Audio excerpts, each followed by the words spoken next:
DD Tamil தொலைக்காட்சி நேயர்களுக்கு வணக்கம். உலகம் இந்த வாரம் நிகழ்ச்சிக்கு உங்களை வரவேற்பவர் நான் ராஜகோபாலன் சத்யநாராயணன். முதலில் தலைப்புச் செய்திகளை பார்க்கலாம். போர் நிறுத்தம் தொடர்பான அமெரிக்காவின் முடிவை ஏற்றது இஸ்ரேல். லெபனானின் ஹெஸ்புல்லா அமைப்பினருக்கு எதிரான தாக்குதல் தொடரும் என அறிவிப்பு. இடைக்கால போர் நிறுத்தத்தால் மேற்காசியாவில் தற்காலிகமாக தணிந்தது பதற்றம். நிரந்தர போர் நிறுத்தத்திற்கு முன்வர வேண்டும் என உலக நாடுகள் வலியுறுத்தல். லெபனானில் இஸ்ரேல் நடத்தும் தாக்குதல்களுக்கு ஈரான் பதிலடி. ஹார்முஸ் நீரிணையில் கப்பல்களை மீண்டும் மறிக்க தொடங்கியுள்ளதாக அறிவிப்பு. லெபனான் மீது நடத்தப்பட்டு வரும் தாக்குதல்கள் வேதனை அளிக்கிறது. வெளியுறவுத்துறை அமைச்சகம் கவலை. வியட்நாம் அதிபராக லாம் தேர்வு செய்யப்பட்டதற்கு பிரதமர் நரேந்திர மோடி வாழ்த்து. இந்தியா வியட்நாம் இடையே நட்புறவு மேலும் வலுப்படும் என்று நம்பிக்கை. உலக நாடுகள் போர் சூழலை எதிர்கொள்ளும் வேளையில் இந்திய பெருங்கடல் நாடுகள் ஒருங்கிணைந்து செயல்பட வேண்டியது அவசியம். மத்திய வெளியுறவு அமைச்சர் ஜெய்சங்கர் வலியுறுத்தல். இஸ்ரேலிய பாதுகாப்பு உறுதி செய்யப்படும் வரை ஹிஸ்புல்லா மீதான தாக்குதல்கள் தொடரும். லெபனானின் போர் நிறுத்தத்திற்கு வாய்ப்பில்லை என நெதன்யாகு திட்டவட்டம். ஈரான் வெளியுறவு அமைச்சர் சவுதி அரேபிய அமைச்சருடன் முக்கிய ஆலோசனை. போர் நிறுத்தத்திற்கு பிறகு அமைதியை நிரந்தரமாக கொண்டு வருவது குறித்து பேச்சு. மீண்டும் கிரீன்லாந்தை கைப்பற்றுவதில் கவனத்தை செலுத்தினார் அமெரிக்க அதிபர் டொனால்ட் ட்ரம்ப். மோசமாக நிர்வகிக்கப்படும் பனிக்கட்டி துண்டு என விமர்சனம். அடுத்த ஆண்டு ஜனவரி முதல் 15 வயதிற்குட்பட்டவர்கள் சமூக ஊடகங்களை பயன்படுத்த தடை விதிக்கப் போவதாக கிரீஸ் அறிவிப்பு. ஆன்லைன் தளங்கள் இளையோரை அடிமையாக்குவதாக கருத்து. பூமிக்கு திரும்பியது ஆர்டமிஸ் 2 குழு. 10 நாள் ஆய்வை முடித்துக்கொண்டு 4 வீரர்களும் பூமியை வந்தடைந்தனர்.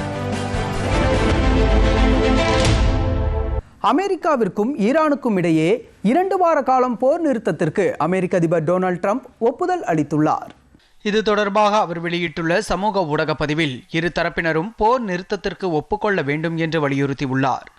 அமெரிக்கா தனது இராணுவ இலக்குகளை ஏற்கனவே அடைந்துவிட்டதாகவும் இந்த மோதல் முடிவுக்கு வரும் நிலையில் இருப்பதாகவும் அவர் அதில் குறிப்பிட்டார். முன்னதாக ஹார்முஸ் நீரிணையை மீண்டும் திறப்பது உள்ளிட்ட தனது கோரிக்கைகளுக்கு தெஹ்ரான் இணங்காவிட்டால் மின் நிலையங்கள் மற்றும் பாலங்கள் போன்ற முக்கிய உட்கட்டமைப்புகளை குறிவைத்து தாக்கக்கூடும் என்று ஈரானுக்கு அதிபர் ட்ரம்ப் எச்சரித்திருந்தார். மறுபுறம் ஈரானுக்கு எதிரான தாக்குதல்கள் நிறுத்தப்பட்டால் ஈரானும் போர் நிறுத்தத்திற்கு ஒப்புக்கொள்ளும் என்று ஈரானிய வெளியுறவுத்துறை அமைச்சர் அப்பாஸ் அராக்ஷி அறிவித்தார். 2 வார காலத்திற்கு ஹார்முஸ் நீரிணை வழியாக பாதுகாப்பான போக்குவரத்து சாத்தியமாகும் என்றும் அவர் கூறினார். ஈரானுக்கு எதிரான தாக்குதல்களை 2 வாரங்களுக்கு நிறுத்தி வைக்கும் அமெரிக்காவின் முடிவை இஸ்ரேல் ஆதரிப்பதாக இஸ்ரேலிய பிரதமர் பெஞ்சமின் நெதன்யாகு தெரிவித்துள்ளார். ஆனால் ஹிஸ்புல்லாவுடனான சண்டை தொடரும். லெபனானுக்கு இந்த இடைநிறுத்தம் பொருந்தாது என்றும் அவர் தெளிவுபடுத்தியுள்ளார். அமெரிக்கா, இஸ்ரேல், ஈரானின் அண்டை அரபு நாடுகள் மற்றும் உலகிற்கு ஈரான் இனி அணு ஏவுகணை மற்றும் பயங்கரவாத அச்சுறுத்தலாக இருக்காது என்பதை உறுதி செய்வதற்கான அமெரிக்க அதிபர் டொனால்ட் ட்ரம்பின் முயற்சிகளை இஸ்ரேல் வரவேற்பதாக நெதன்யாகு கூறினார். இது தொடர்பாக சமூக வலைதளத்தில் பதிவிட்டுள்ள அவர், முன்மொழியப்பட்ட 2 வார இடைநிறுத்தம் அமெரிக்காவிற்கும் ஈரானுக்கும் இடையிலான நேரடி போர்களுக்கு மட்டுமே பொருந்தும் என்றும் லெபனானுக்கு நீட்டிக்கப்படாது என்றும் தெளிவுபடுத்தினார்.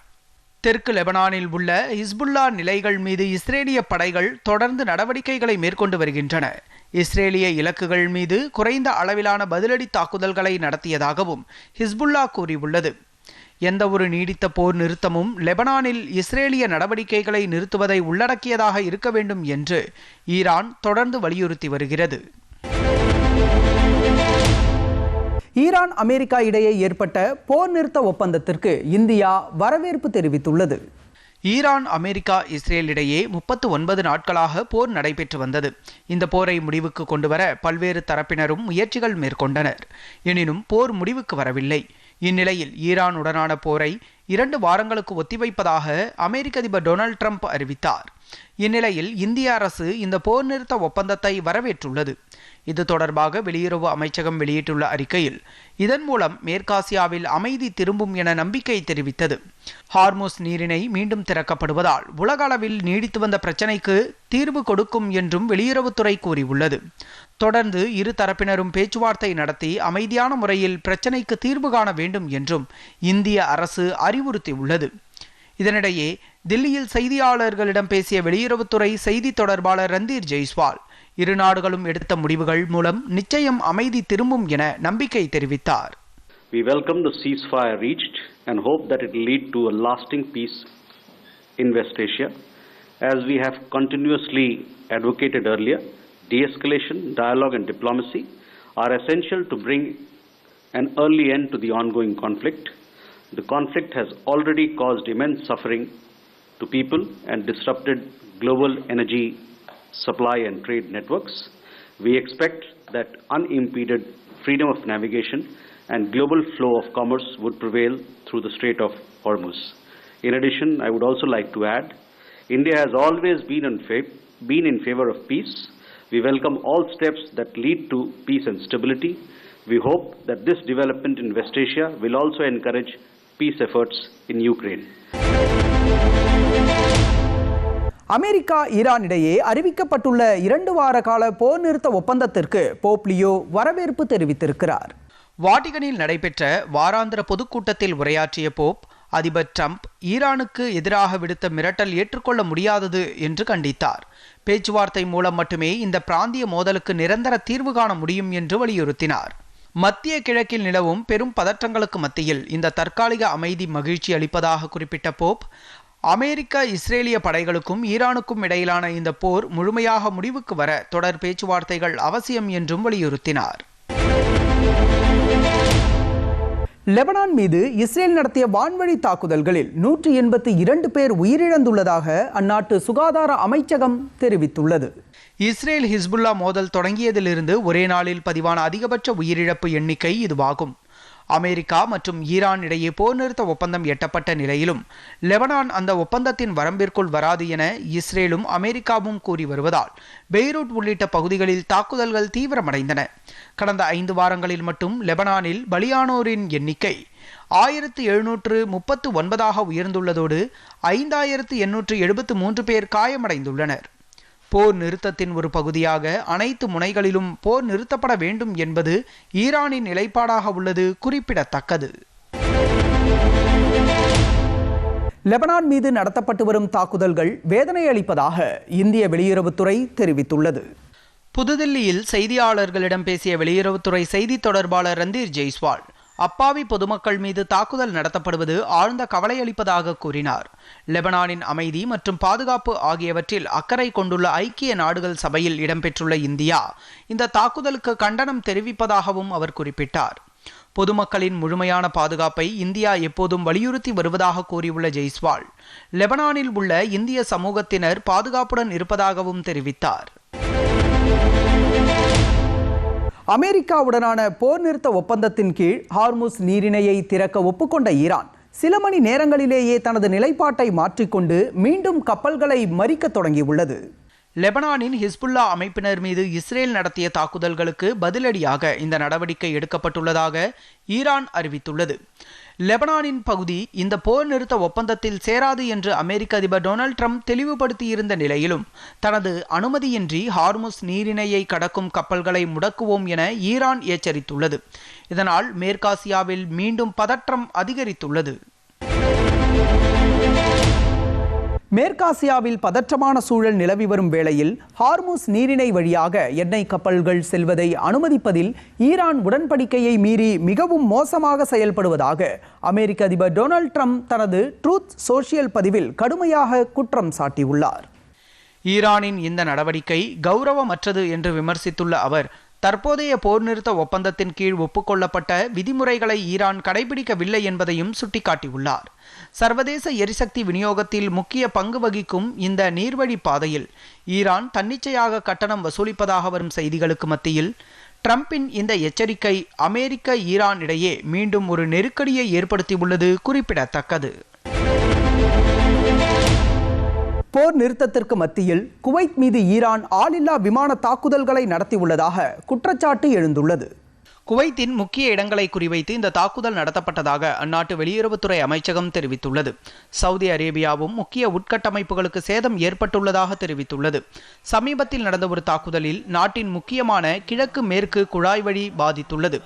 இது ஹார்முஸ் நீரிணையை தவிர்த்து செங்கடலுக்கு எண்ணெயை கொண்டு செல்வதால் இது முக்கியத்துவம் வாய்ந்ததாக கருதப்படுகிறது. அமெரிக்கா ஈரான் இடையேயான பேச்சுவார்த்தைகளுக்கான ஒப்புக்கொள்ளப்பட்ட கட்டமைப்பான 10 அம்ச முன்மொழிவின் 3 பிரிவுகளை அமெரிக்கா மீறியுள்ளதாக ஈரான் குற்றம் சாட்டியுள்ளது. இது தொடர்பாக ஈரான் வெளியிட்டுள்ள அறிக்கையில் அமெரிக்கா மீதான தனது ஆழமான வரலாற்று அவநம்பிக்கை வாக்குறுதிகளை மீண்டும் மீண்டும் மீறியதன் மூலம் வலுவாகியுள்ளதாக தெரிவிக்கப்பட்டுள்ளது. அமெரிக்க அதிபர் 10 அம்ச முன்மொழிவை பேச்சுவார்த்தை நடத்துவதற்கான ஒரு நடைமுறைக்கு உகந்த அடிப்படையாக விவரித்திருந்தாலும் அதன் 3 விதிகள் ஏற்கனவே மீறப்பட்டுவிட்டதாக ஈரான் சாடியுள்ளது. முதல் மீறலாக லெபனான் மீதான தாக்குதலை ஈரான் சுட்டிக்காட்டியுள்ளது. இரண்டாவது மீறல் ஈரானிய வான்வெளிக்குள் ஒரு ட்ரோன் நுழைந்தது தொடர்பானதாகும். இந்த மீறல்கள் பேச்சுவார்த்தைகள் தொடங்குவதற்கு முன்பே அவற்றின் நம்பகத்தன்மையை சீர்குலைப்பதாக ஈரான் தெரிவித்துள்ளது. ஈரானுடனான 2 வார கால போர் நிறுத்தம் அமலுக்கு வந்த போதிலும் மேற்காசியாவில் அமெரிக்க ராணுவம் எப்போதும் தயார் நிலையில் இருப்பதாக வெள்ளை மாளிகை தெரிவித்துள்ளது. பேச்சுவார்த்தைகள் தடைப்பட்டால் அடுத்த கட்ட நடவடிக்கைக்கு அமெரிக்கா தயாராக உள்ளதை இது சுட்டிக்காட்டுகிறது.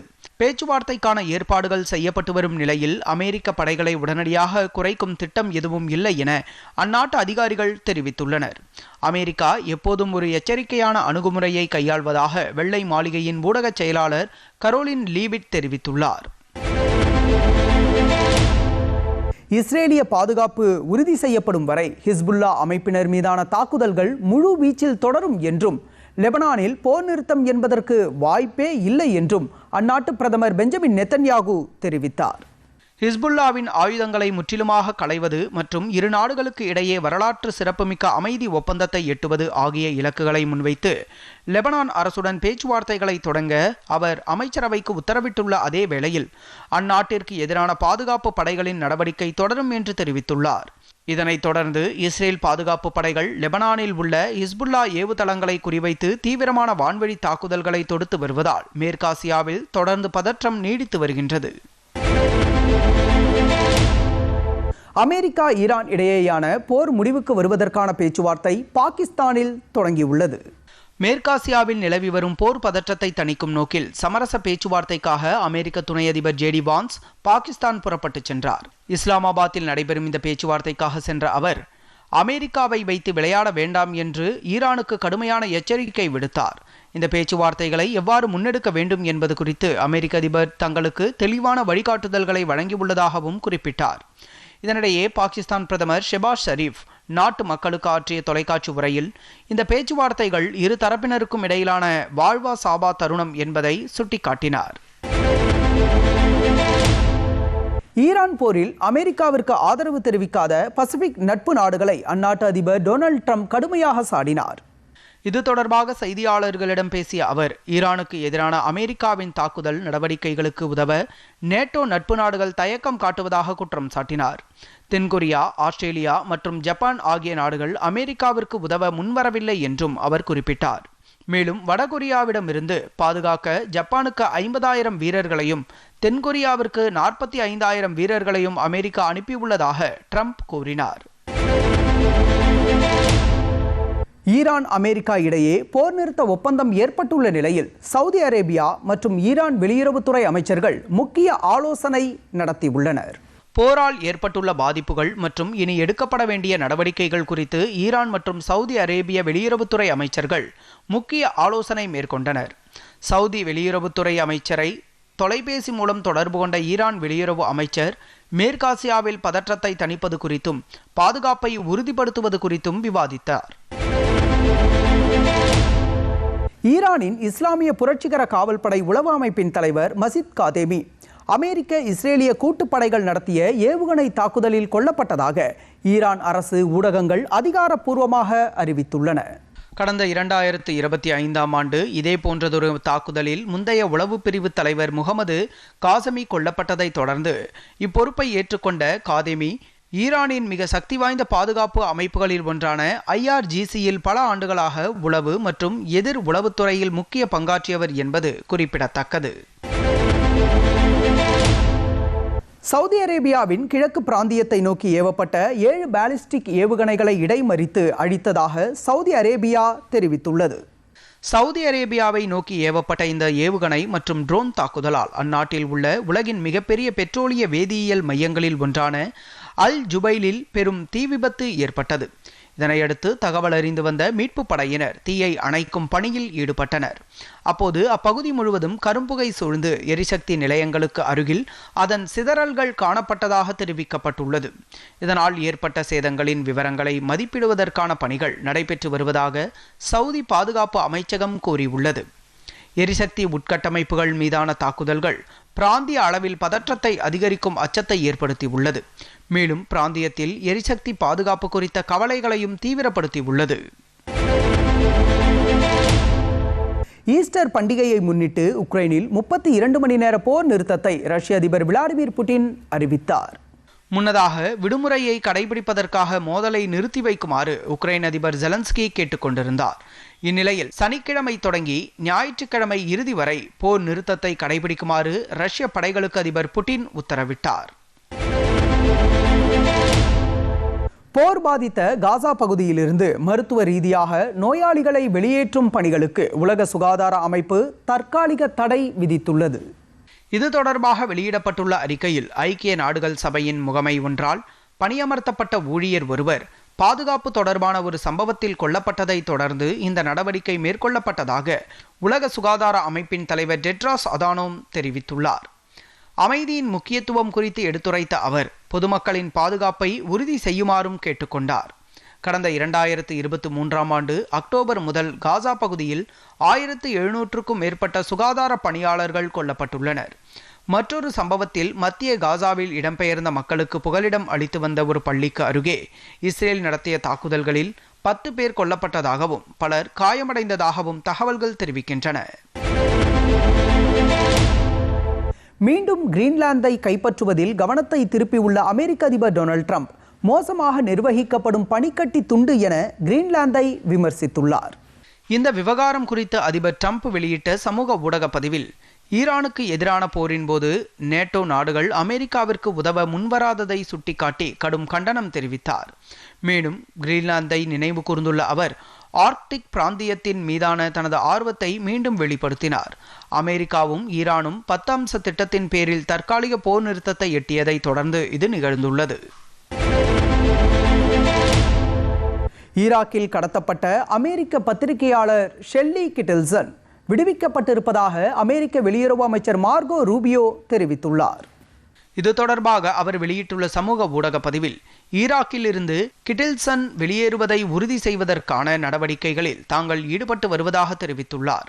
பத்திரிகையாளர் விடுவிக்கப்பட்ட செய்தி தமக்கு மிகுந்த மகிழ்ச்சி அளிப்பதாக கூறியுள்ள மார்கோ ரூபியோ அமெரிக்க குடிமக்களின் பாதுகாப்பை வஞ்சிக்கும் இத்தகைய சம்பவங்களை அதிபர் டொனால்ட் ட்ரம்ப் தலைமையிலான நிர்வாகம் ஒருபோதும் சகித்துக் கொள்ளாது என்றும் குறிப்பிட்டுள்ளார். முன்னதாக அல் மானிட்டர் இதழின் பங்களிப்பாளராகவும் பத்திரிகையாளராகவும் பணியாற்றிய அமெரிக்காவைச் சேர்ந்த ஷெல்லி கிட்டில்சன் ஈராக் தலைநகர் பாக்தாத்தில் கடத்தப்பட்டது குறிப்பிடத்தக்கது.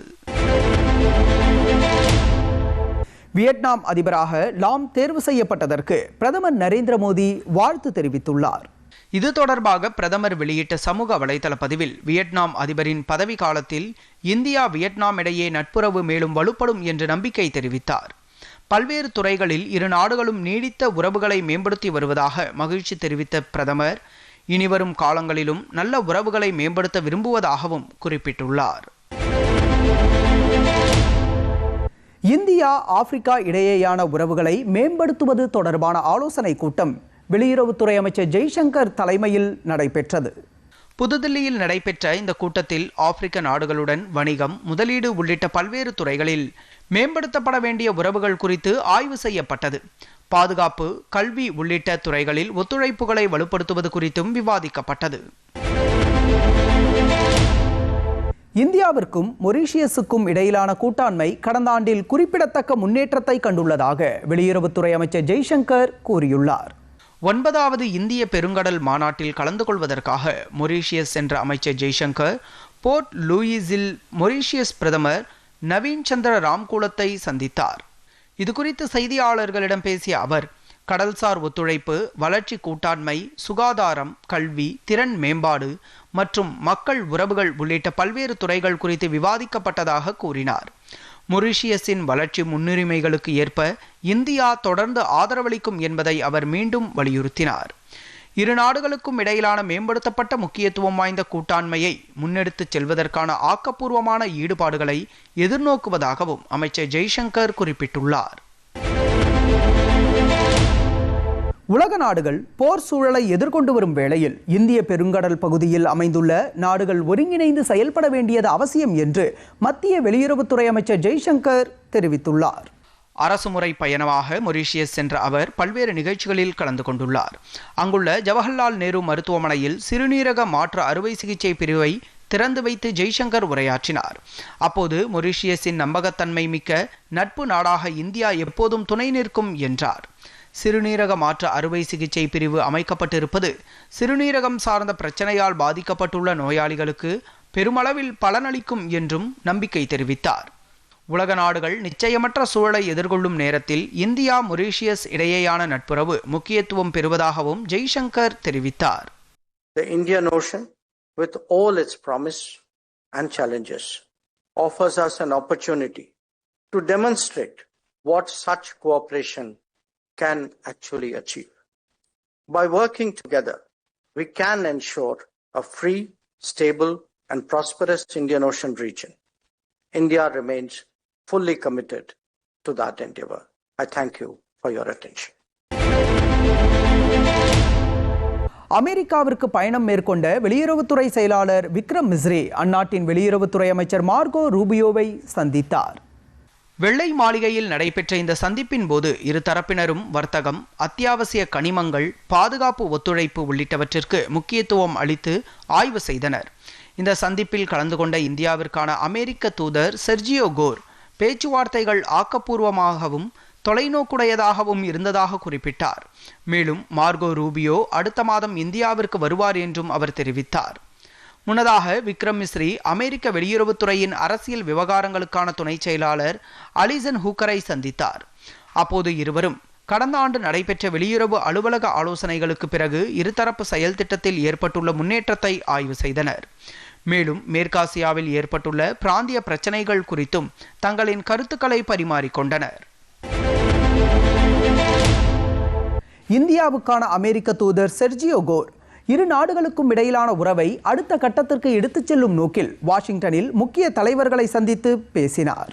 இணையவழி குற்றங்கள், போதைப்பொருள் கடத்தல் மற்றும் சட்டவிரோத வலைப்பின்னல்கள் போன்ற உலகளாவிய அச்சுறுத்தல்களை எதிர்கொள்வதில் நிலவும் ஒத்துழைப்பு குறித்து அமெரிக்க புலனாய்வு அமைப்பான FBI-யின் இயக்குனர் காஷ் பட்டேலை சந்தித்து அவர் ஆலோசனை நடத்தினார். தொடர்ந்து அமெரிக்க துணை அதிபர் JD வான்ஸை சந்தித்த செர்ஜியோ கோர் இந்திய அமெரிக்க உறவுகளை மேலும் வலுப்படுத்துவது குறித்து விவாதித்தார்.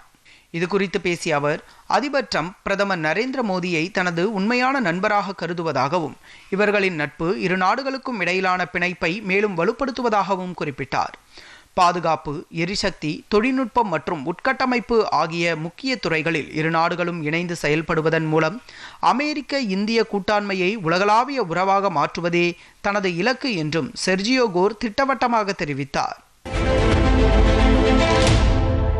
இந்தியாவின் நடப்பு நிதியாண்டிற்கான வளர்ச்சி கணிப்பை உலக வங்கி 6.3% 6.6% உயர்த்தியுள்ளது. தெற்காசிய பிராந்தியத்தின் வளர்ச்சி வாய்ப்புகள் இந்தியாவின் செயல்பாடுகளாலேயே சிறப்பாக செயல்படுவதாக உலக வங்கி தெரிவித்துள்ளது. இந்தியாவின் இந்த வளர்ச்சிக்கு வலுவான உள்நாட்டு தேவை, வரி குறைப்புகள் மற்றும் இங்கிலாந்து, ஐரோப்பிய ஒன்றியம் ஆகியவற்றுடனான தடையற்ற வர்த்தக ஒப்பந்தங்கள் உள்ளிட்ட சமீபத்திய செயல்பாடுகள் அடித்தளமாக அமைந்துள்ளன. சவால்கள் நிறைந்த உலகளாவிய சூழல் நிலவினாலும் தெற்காசிய பிராந்தியத்தின் வளர்ச்சி வாய்ப்புகள் தொடர்ந்து வலுவாகவே இருப்பதாக உலக வங்கியின் துணைத் தலைவர் ஜோஹனஸ் சுட் தெரிவித்துள்ளார். இரு நாடுகளுக்கும் இடையிலான ஒத்துழைப்பை மேம்படுத்த வடகொரியா மற்றும் சீனாவின் வெளியுறவு அமைச்சர்கள் திட்டமிட்டுள்ளனர். பியோங்யாங்கிற்கு பயணம் மேற்கொண்ட சீன வெளியுறவு அமைச்சர் வாங் யி வடகொரியாவின் சேசன் ஹேயுடன் பேச்சுவார்த்தை நடத்தினார். இது தொடர்பாக அரசு ஊடகங்கள் வெளியிட்ட தகவலின்படி இரு தலைவர்களும் தங்களது வெளியுறவுக் கொள்கை நிறுவனங்களுக்கு இடையிலான முக்கியத்துவம் வாய்ந்த தொடர்புகளை வலுப்படுத்த ஒப்புக்கொண்டதாக தெரிவிக்கப்பட்டுள்ளது. 10 நாள் ஆய்வை முடித்துக்கொண்டு ஆர்டமிஸ் 2 குழு பூமிக்கு வெற்றிகரமாக திரும்பி புதிய மைல்கல்லை எட்டியது. அமெரிக்காவின் விண்வெளி ஆராய்ச்சி கழகம் நிலவுக்கு மனிதர்களை அனுப்பும் பணியை ஆர்டமிஸ் 2 திட்டத்தின் கீழ் மீண்டும் தொடங்கியுள்ளது. கடந்த 2ஆம் தேதி ஓரியன் விண்கலத்தில் சென்ற 4 விண்வெளி வீரர்கள் நிலவை சுற்றி ஆய்வு செய்தனர். மேலும் நிலவின் மறுபக்கத்தை நேரில் பார்த்தவர்கள் என்ற சாதனையையும் படைத்தனர். இந்நிலையில் ஆய்வுகளை முடித்துக்கொண்டு ஓரியன் விண்கலத்தில் 4 வீரர்களும் பூமியை நோக்கி புறப்பட்டனர். நிலவை ஆராய்ந்த 4 விண்வெளி வீரர்களும் 3 பாராசூட் உதவியுடன் நேற்று காலை 5:37 மணியளவில் அமெரிக்காவின் சாண்டிகோ நகர் அருகே பசிபிக் கடலில் வந்து இறங்கினர். Integrity splashdown, sending post-landing command now. Splashdown confirmed. Copy splashdown, waiting on VLDR. Splashdown confirmed at 7:07 p.m. Central Time, 5:07 p.m. Pacific Time. From the pages of Jules Verne to a modern-day mission to the moon, a new chapter of the exploration of our celestial neighbor is complete. Integrity's astronauts back on Earth. பூமியிலிருந்து 4,06,770 kilometre தொலைவை இந்த ஓரியன் விண்கலம் சென்றடைந்துவிட்டு பூமிக்கு திரும்பியுள்ளது. மொத்தம் 11,02,398 kilometre தொலைவுக்கு விண்கலம் பயணித்துள்ளது. Apollo 13இன் 2,48,655 mile பயணம் என்ற சாதனையை இது முறியடித்துள்ளது. பிரான்ஸ், ஆஸ்திரியா மற்றும் ஸ்பெயின் ஆகிய நாடுகள் இளையோர் சமூக ஊடகங்களை பயன்படுத்த தடை மற்றும் கட்டுப்பாடுகளை விதித்துள்ள நிலையில் தற்போது கிரீஸில் 15 வயதிற்கு உட்பட்டோர் அடுத்த ஆண்டு முதல் சமூக வலைத்தளங்களை பயன்படுத்த முடியாது என அந்நாட்டு பிரதமர் அறிவித்துள்ளார். இது குறித்து என்ன தெரிஞ்சுக்க போறோம் செய்தி தொகுப்பில் நாம் பார்க்கலாம்.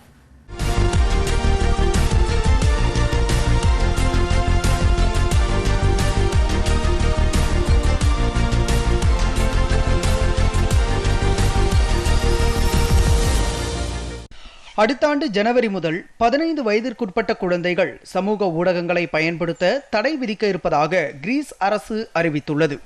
இத்திட்டம் இளம் வயதினரின் மனநலம் மற்றும் இணைய பாதுகாப்பை மேம்படுத்தும் நோக்கில் கொண்டுவரப்படுகிறது. சமூக ஊடகங்களில் அதிக நேரம் செலவிடுவது குழந்தைகளின் கல்வி, தூக்கம் மற்றும் சமூக வளர்ச்சியை பாதிக்கிறது என்ற கவலை அதிகரித்துள்ள நிலையில் இந்த தீர்மானம் எடுக்கப்பட்டுள்ளது. புதிய விதிமுறைகளின் கீழ் 15 வயதிற்கு குறைவானவர்கள் சமூக ஊடக கணக்குகளை உருவாக்கவோ பயன்படுத்தவோ முடியாது. மேலும் வயது சரிபார்ப்பு முறைகள் கடுமையாக்கப்பட உள்ளன. விதிமுறைகளை மீறும் சமூக ஊடக நிறுவனங்களுக்கு கடுமையான அபராதங்களும் விதிக்கப்படலாம் என்று அரசு எச்சரிக்கை விடுத்துள்ளது.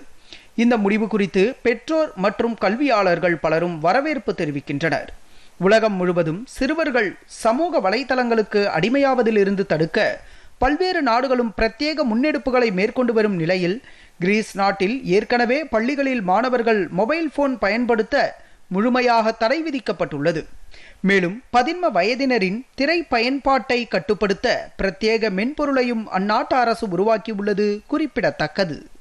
இத்துடன் நிறைவடைந்தது உலகம் இந்த வாரம் நிகழ்ச்சி. மீண்டும் சந்திக்கலாம் மற்றும் ஒரு நிகழ்ச்சியில்.